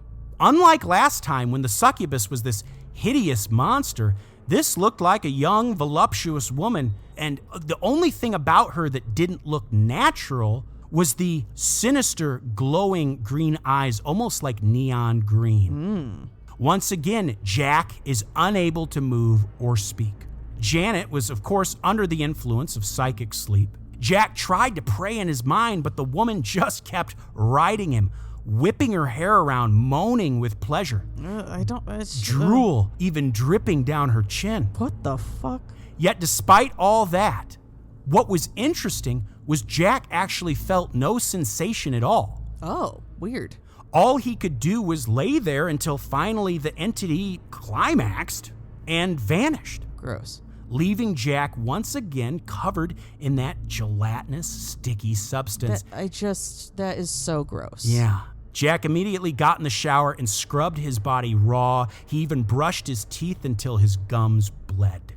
And here's the thing. I'm just curious why it chose that form the second time. Do you remember how, you mentioned The Shining in the first one? Yeah. How at first it was this kind of like beautiful woman, and then when they embrace, he sees in the mirror, it's this decaying corpse of this older woman. Yeah. It's kind of the reverse for this. The first time that happened, it was the monstrous woman with oozing sores and all that stuff, and then the second time, other than the glowing green eyes, it's this, how the source describes, an attractive woman and with nothing gross on her. You know what I mean? Like, you've already done it. I don't get the... yeah, I don't know. I wonder... Maybe the intent was it wanted Jack to give in and enjoy it, maybe? I don't know, or just confuse him. I don't know. I don't know. The very next morning, they called Sherry at the paper and told her the story. She was very welcoming and open-minded as they told her their experiences. The Warrens even backed up the story as well. The story was scheduled to come out on Sunday, August 17th, and the family decided to get away for a bit and visit Jack's sister and her husband in the town of Cinnamonson. And of course, the entity came along as well. It woke them up in the middle of the night with the smell of burning. Motherfucker, you were not invited. Don't cook. They looked around the house and, of course, couldn't find anything that would be giving off that smell. Eventually, they went back to bed. But overall, it was actually a relatively quiet weekend. John and Mary Smurl visited as well because it was actually their 49th anniversary. Oh, hell yeah. The smell came back again, and they once again found no source of it, but it was actually, aside from those random smells, it was one of the best weekends they had had in a while, and they weren't even concerned about the article coming out because they had each other. Oh, that's good. It was Sunday when the Smurls returned to the duplex, and as they pulled into the driveway and got out of the car, the neighborhood itself just seemed off. Oh, God. Once they were inside, Janet looked out the window and spotted a black Dodge parked on the street near the house. There was 3 teenage boys inside, and she could see they were pointing at the place like, "Oh, look, that's the haunted house." Well, yeah. The realization dawned on them that the article was now out, and their home was probably going to be gawked at for quite a bit. Yeah. And that is just what happened. In the week that followed, the Smurl family received over 200 calls from journalists of all kinds, newspapers, TV, both local and national, radio, tabloids, you name it. A couple of reporters from very big, well-respected outlets had even had experiences in the house when visiting the family. One reported ice-cold temperatures and a sickening odor. The street itself became jam-packed with cars of people wanting to see the place, and you could probably imagine that the neighbors did not care for that. Yeah, I mean, that sucks. It got to the point where people even camped out on the sidewalk with chairs and food and drinks. Some even perched themselves up in trees so they could see into the upper windows of the house. That is actually so insane. A policeman who was interviewed by a local reporter likened the situation as being a blend of a rock and roll show and a religious experience. Some people were out there just to have a good time, and others were there screaming and even passing out, saying they had seen all manner of things in the windows. It got to the point that the police literally had to barricade the street. Yeah, okay, do your fucking job. Like, they are loitering. Yeah. They are actually doing something that's illegal. It's not like you're just like, well, can't do anything about it. The sidewalk is city motherfucking property. You can't just set up chairs and look into a home. That is also stalking. It's like, yeah, you had to barricade the street. That's the What took you so long? Yeah. You are bad at your job. You're embarrassing. You. The attention they were getting was overwhelming, but it did offer some benefits. A woman named Megan Cosgrove, who worked at the same plant as Jack, reached out to the family with a connection that may help them out. She knew a woman named Betty Ann Moore who apparently could contact a specific spirit at will. It was one spirit in particular. And the spirit that she was able to contact sort of worked as a liaison between her and the supernatural world. Almost like a travel agent in a way. Right. So on Thursday, August 21st, Betty Ann Moore came over to the Smurls' place, and right away they were impressed with her. Very polite, friendly, and almost businesslike. Not eccentric or, what you might expect, Not that there's anything wrong with being eccentric, but you know what I mean. Oh, yeah. Shortly after, Megan Cosgrove, the woman who introduced them to Betty, sat down on the couch, and everyone saw her sort of like jolt a little bit. She told them she felt like a sharp poke on her eye, almost like a thumb. And that's suddenly when Megan pointed at the staircase. And she described perfectly the smoke entity the family had been seeing. And keep in mind, they did not describe this entity to her beforehand. Yeah. And Megan, as far as I know, didn't have any real supernatural like Betty Moore did. She didn't have any abilities. Right. And what's interesting this time is the Smurl family, who had seen it a million times, wasn't seeing it. It was only Megan. It was just showing itself to Megan. Right. Megan actually had to go home and get an ice pack for her eye, but then, returned, and of course with Betty as well again. Betty, she could sense right away the severity of the situation when she entered the Smurl home. They took her through the house, showed her every room, and then showed her the basement, and that was where she made contact with the spirit of a woman named Abigail. Betty went into a trance-like state as she described what she was experiencing. She described Abigail as being elderly and also either senile or confused, but not harmful. And if you'll remember from Volume 1, This was the exact same way that Lorraine described the elderly woman before. Oh, yeah. She was confused, maybe senile, but not harmful. After about 20 minutes, Betty asked to be taken to the middle bedroom upstairs. It was there that she sensed the spirit of the male figure. She said this man's name was Patrick and described him as having a mustache. Remember that man that said, "You're gonna pay for this"? Remember the two women? Yeah. And this guy with a mustache. She said that this man had died there years ago, but was afraid to return to the other side. Betty relayed to them more information about this Patrick fellow and how he was a pretty chodish son of a bitch when he was alive. He must have lived somewhere close to where the Smurl duplex was, way back in the 19th century, before the duplex was even there. Betty described how Patrick would beat Elizabeth, his wife. During all of this, Elizabeth became romantically involved with another man. And unfortunately, Patrick came home one day and found the two lovers together. Ooh. He killed them both, beating the man to death with his bare fists. Jesus. And then strangling Elizabeth. Patrick soon met his own fate right after, when he was beaten by a mob and hanged. Interesting that he kind of got what he did to both Elizabeth and her lover. He was beaten and then hanged. That is interesting, yeah. But the family was not prepared for what Betty was about to tell them next. She told Janet that she actually closely resembled Elizabeth and that Patrick was mistaking her for Elizabeth. You dumb fuck, Patrick. And was, of course, therefore, saw Jack as like a threat. Okay, well, you're wrong, and you're fucking dead. So just leave. Get out of here. Oh my God. As Betty was telling them this, a vase nearby began to shake and rattle, and sharp knocks began in the walls. That's when Betty's voice took on a low timbre, and she demanded Patrick be gone to the other side. But he was resistant. He told her he was afraid of what punishment may wait for him on the other side. Coming out of the trance, Betty explained how Patrick was going to be difficult to drive out.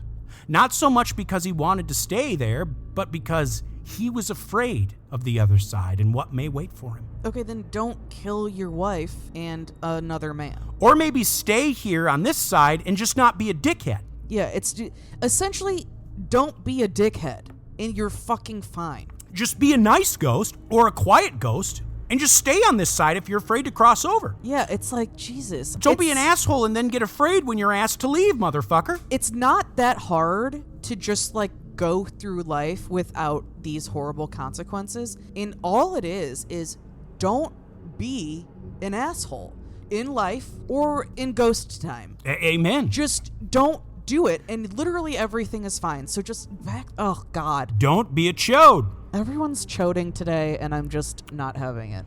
But there was much more dire news that Betty had for the family. She explained that there was a third human spirit that was hard to define, only that it was very dangerous. She actually had no idea if it was a man or a woman, only that it wanted to hurt the family. The person must have been insane in life, and she said that if they were alive today, they would have certainly been in some sort of an institution. She explained that this entity had power over the spirit of Patrick and urged him to be violent. So in some ways, maybe he is not in control while in his ghost form. Okay. I don't know. Who knows what to take of it? Patrick, just don't be a dickhead. Yeah, still, I think it's fair to say that Patrick can fuck off. And this spirit was rooting for the demon to possess the family. Oh, God. Betty then talked about the big guy, the demon. Of the four entities, the one non-human entity. Oh, fuck. She described it as a disciple of Satan. She could sense it in every room of the house. Over the next 2 weeks, the Smurl family saw visitors from all over, people bringing them rosaries and religious items. They received cards and letters from all over the world. Clergymen from nearly all denominations reached out to them and offered prayers, all except, of course, for the diocese. The one people that they actually wanted help from. Yeah, it's because they're like, well, we have to hear back from Rome first. And it's like, no, you actually don't. No, you don't. Yeah. You guys are, it's like, this is so dumb. What do you, like, No, don't wait on some Italian man, and Yeah. he's probably wasn't even Italian, but he, lived there, to tell you that that's fine. It's like he has a lot to do. Yeah. Get a Protestant in there. They'll lay some damn hands on you. There'll be some music, some dancing. Everyone will feel damn good. You'll be fine. Or maybe a priest could just, I don't know, be courageous enough to just send a phone call and say, I wish you well. At least. Get a card, at least. They were running out of room to store all the letters and packages they were receiving. If there was a bright side, though, the vast majority of these items were positive, people expressing their sympathy and offering advice. People waited outside, rain or shine.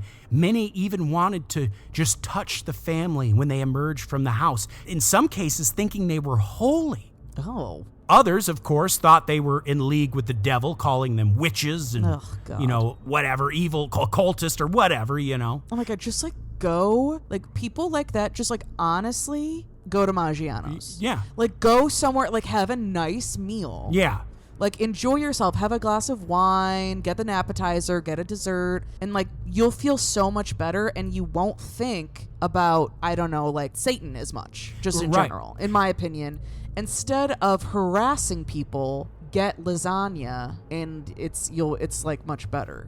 Well, and as we know here on Creep Street, we hate to hear the word witch tossed around as an insult. Yeah, it's I don't even know. I mean, I guess there are satanic witches, but not really. Well, that's not even really what witches are. Right. Witches are just another. It's like how there's good Christians and bad Christians. There's good this and that. There's evil electricians and there's good electricians. Yeah. Being a witch doesn't make you good or evil. So as we know, we have a lot of witch listeners. We love our witch listeners. We're witch positive here. And even if you think someone is a satanic witch and maybe demonic and you think that they're evil, maybe don't harass them outside of their home. They're going to hex your ass. Right. So shut the fuck up and move along. Get a hobby. There were two incidents in particular that really unnerved the family. One time a man drove by the house with a gun, and the family had to duck and take cover. Thankfully, he did not fire. One man approached the house with a machete, but fortunately, there were so many people outside, they scared him off. My God. But what hurt the worst was when someone they considered a friend called them just to be nasty. Oh my God. On one occasion, this woman called whose kid went to school with Janet's daughter and said she didn't want her daughter being friends with her daughter anymore because of, all this creepy shit going on. Okay, be gone. Yeah. It's okay, fuck off. you, lady. Fuck you. Okay, literally be gone. No one gives a fuck about you. Right. Okay, thanks for calling to tell me that. Also your kids are going to still be friends at school. So right. It's you're a fucking moron. The reporters had become so intrusive that the family had to make a public statement saying that they could not handle any more inquiries from the press. And this at least got them some temporary privacy. But as we know, the haunting was starting to spread out in surrounding areas. It was at dusk when the family received a call from a neighbor. They were not angry, but they were very afraid. They claimed that there were 6 other houses nearby that were now experiencing supernatural occurrences. Oh, yikes. Things like knocking in the walls, bad odors. The woman simply asked Janet if there was any advice they had at all, and all Janet could offer was that they would pray for them, because if the Smurls knew what to do, they'd frickin' do it. Right. But that night, while they watched TV, the family got at least a little bit of encouragement. The local TV station, WNEP, had put up a poll asking if people believed the Smurls' claims, and to their pleasant surprise, 75% of folks believed their story. Oh, hell yeah. But that night, Jack saw something that truly rattled him. It was in the middle of the night, and Jack got up to use the bathroom. After he finished, he was about to go back to bed when he happened to glance at the mirror, and he nearly dropped to the floor in shock. The face he saw in the mirror was not his, but that of a decomposing body. The skin was tattered and hanging off the bone. The eyes looked fierce and otherworldly, the body twisted in an unnatural way. But then, of course, suddenly the image was gone. And it was just Jack in the mirror. Jack would not sleep the rest of the night. He laid in bed in a state of dread, wondering if a possession really did take place Is that what they would look like? Wouldn't you know it, now the diocese actually reached out to the family. Oh my God, wait a minute. You're saying once it became public and the news did a poll on it, so it was confirmed that the majority of the public was okay with it, that then they did something? Well, they didn't call to offer help, but to scold them. I don't know why I get surprised. Of course that would happen. Yeah. Father Doyle from the diocese called them and admonished them for going to the press before coming to them. Janet is freaking livid. Dude, they literally did. Yeah, and also, we are not beholden to you. We don't have to do everything you say. Also, why would we even think that we would need to go? Like, they did go to you first, but like, why would they have to? That's not a rule. That's not a right. That's not a part of the exorcism, right? Like, what are you're actually just being an asshole. Well, they also went directly to Father Doyle before. Right, that's what I'm saying. Even if they hadn't, but they even did. And he's saying, why didn't you come to us first? What a fucking douche. The gaslighting. It's classic. It's truly classic. So now the diocese was getting tons of calls from reporters asking about the Smurl case, and that annoyed them as well. A few days later, a priest arrived to have a chat with the family. The family was still super pissed because, a few days before, a story ran in the paper saying that the family had not reached out to the diocese first before going public, which obviously was not freaking true. Oh, yeah. Lying on record? What kind of Catholic priest would do that? The priest was cordial, but expressed neither belief or disbelief. He bid them farewell and said they would be in touch. Well, several days would go by and they wouldn't hear back. In fact, a priest from another diocese reached out and offered to perform the exorcism. Okay, hell yeah. But then called back saying that the Scranton diocese and Father Doyle had scolded him, saying it was against protocol. Yeah, because you gotta get the big guy, and not the big guy, meaning God. We're talking the Pope, which is insane. In the meantime, Jack's health and demeanor were in steep decline. He was getting thin, his skin pale, and he was severely depressed. Their fear was that not only was this demon maybe trying to possess him, but that the spirit of Patrick may be trying as well. If Betty was right, and the spirit of this Patrick guy saw Janet as Elizabeth, and Jack as the man she was cheating with, his jealous spirit may try to possess him out of jealousy. Dumbass. The Smurls worked with the Warrens and tried to come up with some ideas for like a mass exorcism. But there were some ups and downs. First, the diocese said they would not get involved whatsoever. Then a few days later, the diocese called again and asked to meet with the family at Father Doyle's office. There, they were told that they would help and they were taking over the case, but that the Warrens could not be involved. Okay. Like, what a tool. Like, what a douche. Like, okay, whatever. You guys are the ones that gave Ed and Lorraine, the green light to just do this stuff, but okay, whatever, pop off. The Warrens were not surprised. The stories being written about the Smurls cast the diocese in a bad light for not stepping in, and good. Yeah. While all this was going on, a friend of the Smurls had a freaky experience as well. A woman named Erin Turner. She was a friend of Janet's and had called to ask Janet if she wanted to go out for some shopping. What Erin didn't know, though, was the family had left for the weekend to go camping and no one was home. That's why it was so strange that a little girl would answer the phone when Erin called. Erin would ask if the Smurls were home, and this voice of this little girl would say, "They don't live here anymore." And she would even hear it laugh and hang up. What the fuck? Well, Erin at first assumed, hey, maybe she has the wrong number, so she called back, and once again, the little girl answered saying they aren't home. Click. Erin even called the phone company to see if the Smurls had moved, and they confirmed that no, that was the Smurls' house. So back to the diocese situation. The diocese was busy making their own plans on how to deal with the situation, and Jack and Janet were, working on their own plans. They organized a prayer meeting consisting of 50 women and 20 men from the Sacred Heart League of St. Mary's Annunciation in the nearby town of Kingston. This large group filled the house and loaded it up with vigil candles that stood every few feet. The group prayed together, and later, 2 of them even claimed to have seen the image of the Virgin Mary projected onto the walls. Hell yeah. The Smurls were so moved by this outpouring of love and faith. But later that night, when everyone had gone, the TV in Jack and Janet's room began to rock back and forth, and the pounding in the walls returned. To make things worse, the diocese actually did dispatch a priest to stay overnight in the Smurls' home. And of course, when the priest is there, nothing happened. Yeah. On top of that, they even sent out priests a couple more times to stay the night, and each time, nothing. But then just to add some more shit on top of this shit Sunday, one night some asshole, threw a beer bottle through the window just to be a dick. Like, okay, good, like, clever, you know? It's like, truly get a hobby. Like, read a book, go for a walk. Like, Yeah. why are we throwing bottles at windows? Like, Yeah. what are we doing? Yeah. Well, now it was time for the 3rd and final exorcism. Fuck yeah. The Warrens called in Father McKenna once again to assist the family. The morning of, Father McKenna said a special mass for the Smurls before heading over.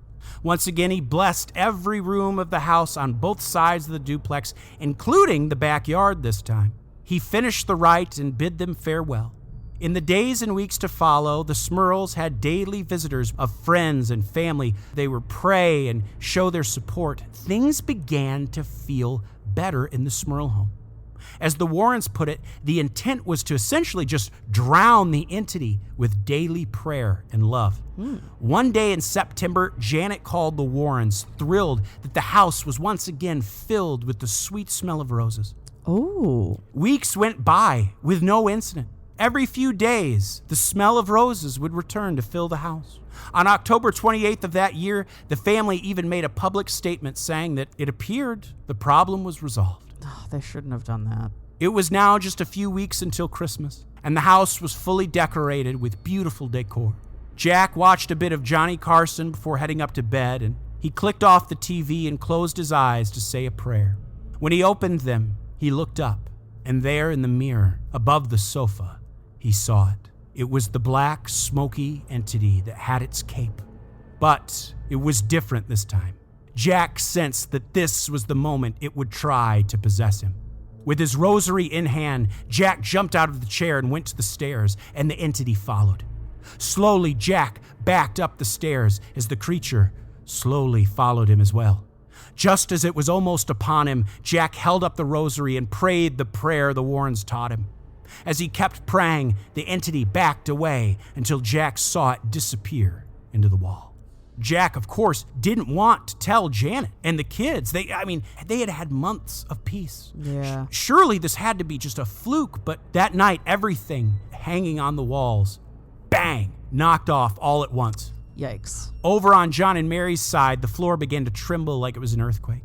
Mary was in the bathroom when suddenly a distorted white entity appeared. According to the source, it stood about 3 feet tall with wounds all over its body, oozing pus. It ran past her and disappeared into the vanity. The next 3 weeks were awful. Everyone's health, both physical and mental, went into steep decline. On January 10th, 1988, the pounding was so loud in the walls that they could hear whispers and laughter along with it. And unfortunately, there would be no relief for the Smurl family. Now, this book was published in 1988. Right after publishing, it said that the Smurls did move away to a quiet suburban town. After they left, a woman named Deborah Owens moved into the place, and she said she's never experienced anything. And that is where we end our story. Wow. Kind of a weird ending. Did they say that, like, once they moved away, did it stop? That's where the book ended. I'm going to dig around because if there's anything else, we'll include it in the Patreon. Yes, please do. And yeah, if anyone else has, some more information about what kind of happened after this, please let us know because it's kind of interesting because it's like sometimes these hauntings, they do stop when you move away. Yeah. Sometimes they follow you. It's just, you never really know. But Yeah. Dylan, wow, thank you so much for putting together such a truly scary, creepy episode. It was my pleasure. I will be honest. This book, it had me creeped out. Like I know, it really did, yeah. It had me like, when I get up to go to the bathroom, I move a little quicker to turn the light on. Oh, yeah. That sort of thing. It did. It was freaky. It was a freaky book. It sucks that they never got, as far as I know, real resolution. And it kind of ends there. It just kind of ends. Yeah. But I mean, I think, unfortunately, I think that sometimes how these things go, we want there to kind of be a bow on it, and we kind of want to have the happy ending, and sometimes it's not as clear as that. No, it's not. But I will tell you one thing that is crystal clear. What could you be talking about? The names of our top-tier Patreon subscribers. Fuck yeah. And of course, folks, we got a newcomer. Oh, that's right. Give it on up for the top-tier Patreon subscribers. Of course, the Dream James Watkins, the Finnish Face Via Lungfist, the Madman Marcus Hall, the Vivacious Vicky McHugh, the Tenacious Teresa Hackworth, the Heartbreak Kid Chris Hackworth, the Oh-So-Suave Sean Richardson, the British Bonebreaker Bex Martin, the Notorious Nicholas Barker, the Terrifying Taylor Lashmet, the Count of Cool Cameron Corliss, the Archduke of Attitude Adam Archer, the Sinister Sam Kiker, the Nightmare of New Zealand Noeline Vivilli, the Loathsome Johnny Love, the Carnivorous Kevin Bogey, the Killer Stud Carl Staub, the Firestarter Heather Carter, the Conqueror Christopher Damian Damaris, the Awfully Awesome Annie, the Murderous Maggie Leach, the Sir of Sexy Sam Hackworth, the Evil Elizabeth Riley, Lauren Hellfire Hernandez Lopez, the Maniacal Laura Maynard, the Vicious Karen Van Buren, the Arch Nemesis Aaron Bird, the Sadistic Sergio Castillo, the Rapscallion Ryan Crum, the Beast Benjamin Huang, the Devilish Chris Doucette, the Psycho Sam, the Electric Emily Zhang, the Ghoulish Gerd Hankum, the Renegade Corey Ramos, the Crazed Carlos, the Antagonist Andrew Park, the Monstrous Michaela Schur, the Witchy Wonder J.P. Weimer, the Freaky Ben Forsyth, the Barbaric Andrew Barry, the Mysterious Marcella, the Hellacious Cale Hoffman, and introducing the Nefarious Kristen Nowicki. Whoa, wow, woo! Thank you so much, Dylan, for listing off those names, and a special shout out to our newest Patreon member, Kristen. We are so gosh darn happy to have you here, and we cannot thank you enough for joining us on this lovely journey. You are so welcome, and we hope you enjoy that bonus content, baby. Absolutely. If you want to be just like Kristen and the rest of the gang, just head on over to patreon.com/creepstreetpodcast. Also, I just want to make it clear, I know I said some harsh words about Catholicism in this episode. I want to make it clear, I'm not talking about Catholics. I'm talking about the institution of the Catholic Church. A good specification. Yes, I have nothing against Catholicism really at all. Not even just Catholics. I have nothing against Catholicism. Yeah. In fact, I'm pro. A good thing to clarify. It's really just, the management, if you will. The bureaucracy. It's that I can't stand. Yeah. Anyway, just wanted to make that clear. Folks, thank you so much. This was one heck of a ride. I hope you enjoyed it. I hope you're enjoying it on Mondays. Yes, hello, Monday. Yeah, wow, a different vibe, but we're loving it. You know, we gotta switch it up sometimes. That's right. No matter what day of the week, the train keeps rolling, folks. That's right. Please, did you already say this? I'm gonna say it again. Like, rate, subscribe, tell your friends, tell your family, tell your dog. Tell your dog to tell the other dogs, and tell those dogs to tell their parents. Citizens of the Milky Way, my name is Dylan Hackworth. I'm Maureen Bogey. Good night and goodbye.